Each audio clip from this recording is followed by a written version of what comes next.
జనగామ జిల్లా రఘునాథపల్లి మండలంలో ఘోర రోడ్డు ప్రమాదం చోటు చేసుకుంది. నిడిగొండ వద్ద ఆగి ఉన్న లారీని బస్సు ఢీకొట్టింది. ఇక ఇసుక లారీని వెనక నుంచి ఢీకొట్టిన ఆర్టీసీ బస్సు రాజధాని బస్సుగా గుర్తించారు. వరంగల్ హైదరాబాద్ జాతీయ రహదారిపై ఈ ప్రమాదం అయితే చోటు చేసుకుంది. Warangal depot RTC bus TG03Z0046 గా గుర్తించారు. 5గురు అయితే మృతి చెందారు. 6గురికి తీవ్ర గాయాలయ్యాయి. గాయపడ్డ వారిని ఆసుపత్రికి తరలించారు. ప్రమాదం ధాటికి బస్సు ఎడమవైపు భాగం అయితే ధ్వంసమైంది. మృతులు దుండగల్ హనుమకొండకి చెందిన వారిగా గుర్తించారు. పోలీసులు బస్సు డ్రైవర్ని అయితే అదుపులోకి తీసుకున్నారు. ఇక ఇదే అంశంపై మరింత సమాచారం మా ప్రతినిధి సతీష్ అందిస్తారు. చెప్పండి సతీష్, ఈ ఘోర రోడ్డు ప్రమాదానికి సంబంధించి మీ దగ్గర ఉన్న సమాచారం ఏంటి? ఈ ఘటనకు సంబంధించి తెలుగు రాష్ట్రాల్లో తరచుగా జరుగుతున్న ఈ ఘటనలకు సంబంధించి మొన్న కర్నూలు ఘటన కావచ్చు, చేవెళ్ల ఘటన కావచ్చు, ఈ ఘటనలు మరవక ముందే మరో బస్సు ఇది కావడం చర్చనీయాంశమైంది. తెలుగు రాష్ట్రాల్లో వరంగల్ హైదరాబాద్ మధ్య జాతీయ రహదారి 163పై ఈ రోడ్డు ప్రమాదం జరిగింది. ఆగి ఉన్న ఇసుక లారీని ఆర్టీసీ లగ్జరీ బస్సు వెనుక నుండి ఢీ కొట్టడంతో ఈ ప్రమాదం జరిగింది. 2 ప్రయాణికులు అక్కడికక్కడే ప్రాణాలు కోల్పోగా మరో 6గురు తీవ్ర గాయాల పాలయ్యారు. వీరి 6గురిని కూడా జనగామ జిల్లాకు సంబంధించిన హాస్పిటల్లో చేర్పించారు. ఇద్దరు డ్రైవర్ల నిర్లక్ష్యంతోనే ఈ ఘటన జరిగినట్టు పోలీసులు అయితే చెప్తా ఉన్నారు. ఈ జాతీయ రహదారిపై ఇసుక లారీ డ్రైవర్ పార్కింగ్ చేసి ఉన్నాడు.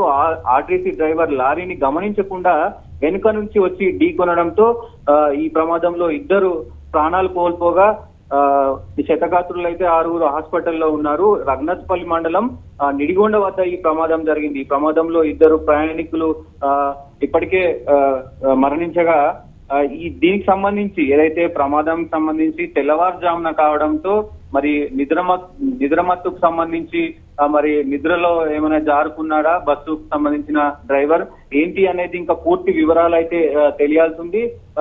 ఈ బస్సు వచ్చేసి TG03Z0046 గా గుర్తించారు, లగ్జరీ బస్సు. సో దీనికి సంబంధించి ఇంకా పూర్తి వివరాలు అయితే తెలియాల్సి ఉంది. సతీష్, మరి మరణించిన 2 ప్రయాణికుల వివరాలేంటి? వీళ్ళ పేర్లు అయితే ఇంకా ఒక్క నిమిషం. వీళ్ళ పేర్లు నిందితులు దుండిగల్ కి సంబంధించిన పులిమాటి ఓం ప్రకాష్ 75గా గుర్తించారు. మరొకరు హనుమకొండలోని బాలసముద్రం ప్రాంతానికి సంబంధించిన నవదీప్ సింగ్ గా గుర్తించారు. 6గురు క్షతగాత్రులు ఎంజీఎం ఆసుపత్రికి తరలించారు తెలిపారు. బస్సు నిర్లక్ష్యం, లారీ డ్రైవర్ అజాగ్రత్త ఈ ప్రమాదానికి కారణమని ప్రధానంగా నిర్ధారించారు. ఈ 2 డ్రైవర్లు అదుపులోకి తీసుకొని విచారణ అయితే జరుపుతా ఉన్నారు. తరచుగా ఇలాంటి ఘటనలు జరగడం అయితే 2 తెలుగు రాష్ట్రాల్లో కూడా చాలా విషాదకరం అని చెప్పుకోవచ్చు. డ్రైవర్లని అంటే ఇన్ని జరుగుతున్నా మరి గవర్నమెంట్ ఎందుకు డ్రైవర్ల పైన శ్రద్ధ పెట్టట్లేదు అని చెప్పేసి కూడా ప్రజలు విమర్శించిన పరిస్థితులు అయితే కనబడతా ఉంది. మరి ఇప్పుడు ఎవరైతే 6గురికి గాయపడ్డారో వారి పరిస్థితి ఎలా ఉంది ఇప్పుడు? వాళ్ళైతే ప్రథమ చికిత్స అందించారు. అలా ఎంజీఎం హాస్పిటల్లో అక్కడికక్కడే తీసుకెళ్లి చేర్చారు. ఇప్పటికైతే నిలకడగా ఉంది. వాళ్ళ ప్రాణానికైతే ఎలాంటి ప్రమాదం లేదు. 2 అక్కడికక్కడే మరణించారు. 6గురు అయితే క్షేమంగా ఉన్నట్లయితే సమాచారం ఉంది. ఇంకా పూర్తి డీటెయిల్స్ అయితే ఇంకా తెలియాల్సిన అవసరం అయితే ఉంది. మరి ఇప్పుడు జాతీయ రహదారిపై ఇలాంటి ప్రమాదాలు అయితే తరచుగా జరుగుతూనే ఉన్నాయి. వీటిపైన హైవే అధికారులు ఎలాంటి చర్యలు తీసుకునే అవకాశాలు కనిపిస్తున్నాయంటారు? ఈ చర్యలకు సంబంధించి ప్రజలైతే చాలా ఆందోళనకరంగా ఉన్నారు. తరచుగా కర్నూలు ఘటన కావచ్చు, చేవెళ్ల ఘటనలో 22 మంది మరణించడం కావచ్చు, ఇలాంటి ఘటనలు జరుగుతున్నప్పుడు ప్రభుత్వ అధికారులు, ప్రభుత్వ యంత్రాంగం ఏం చేస్తుంది? ప్రభుత్వం కూడా కొంచెం మేల్కొని ఈ రోడ్లకు సంబంధించి కావచ్చు, మొత్తం వ్యవస్థ రోడ్డు R&D సంబంధించిన రోడ్డు వ్యవస్థ మొత్తం కూడా అధికారులంతా కూడా పనిచేయాలి. డ్రైవర్లను ఎక్కడికక్కడ చెక్ చేయాలి. అలాగే ఫిట్నెస్ కావచ్చు, లారీలకు సంబంధించి కావచ్చు, బస్సులకు సంబంధించి కావచ్చు, అటు కార్లకు సంబంధించి కావచ్చు, 2 వీలర్లకు సంబంధించి కావచ్చు, ఫిట్నెస్ సంబంధించి మొత్తం కూడా అన్ని చెక్ చేసుకోవాలి ఎప్పటికప్పుడు అని చెప్పి ప్రభుత్వం జారీ చేసినట్టు కూడా తెలుస్తా ఉంది. Thank you Satish. ఇక జనగామ జిల్లా రఘునాథపల్లి మండలంలో ఘోర రోడ్డు ప్రమాదం అయితే చోటు చేసుకుంది. జనగామ జిల్లా రఘునాథపల్లి మండలం శివారులో ఆదివారం తెల్లవారుజామున ఘోర ప్రమాదం చోటు చేసుకుంది. ఆగి ఉన్న లారీని ఆర్టీసీ బస్సు ఢీకొట్టిన ఘటనలో 2 ప్రయాణికులు అక్కడికక్కడే మృతి చెందారు. మరో 5గురికి తీవ్ర గాయాలైతే అయ్యాయి.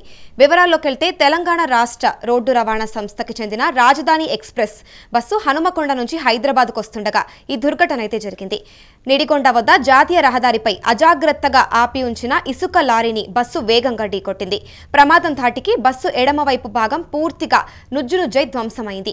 ఈ ప్రమాదంలో బస్సులో ప్రయాణిస్తున్న 2 వ్యక్తులు తీవ్ర గాయాల పాలై అక్కడికక్కడే ప్రాణాలు కోల్పోయారు. మరో 5గురు ప్రయాణికులు గాయపడ్డారు. సమాచారం అందుకున్న రఘునాథపల్లి పోలీసులు, అగ్నిమాపక సిబ్బంది హుటాహుటిన ఘటనా స్థలానికి చేరుకొని సహాయక చర్యలైతే చేపట్టారు. ధ్వంసమైన బస్సులో ఇరుక్కుపోయిన క్షతగాత్రులను బయటకు తీసి మెరుగైన చికిత్స కోసం సమీపంలోని ఆసుపత్రికి తరలించారు. ఈ ప్రమాదం కారణంగా వరంగల్ హైదరాబాద్ జాతీయ రహదారిపై కొద్దిసేపు భారీగా ట్రాఫిక్ అంతరాయం ఏర్పడింది. పోలీసులు క్రేన్ల సహాయంతో ధ్వంసమైన వాహనాలను పక్కకు తొలగించి ట్రాఫిక్ పునరుద్ధరించారు. ఈ ఘటనపై పోలీసులు కేసు నమోదు చేసి లారీ అజాగ్రత్తగా రోడ్డుపై ఆపిన డ్రైవర్పై దర్యాప్తు చేస్తున్నారు.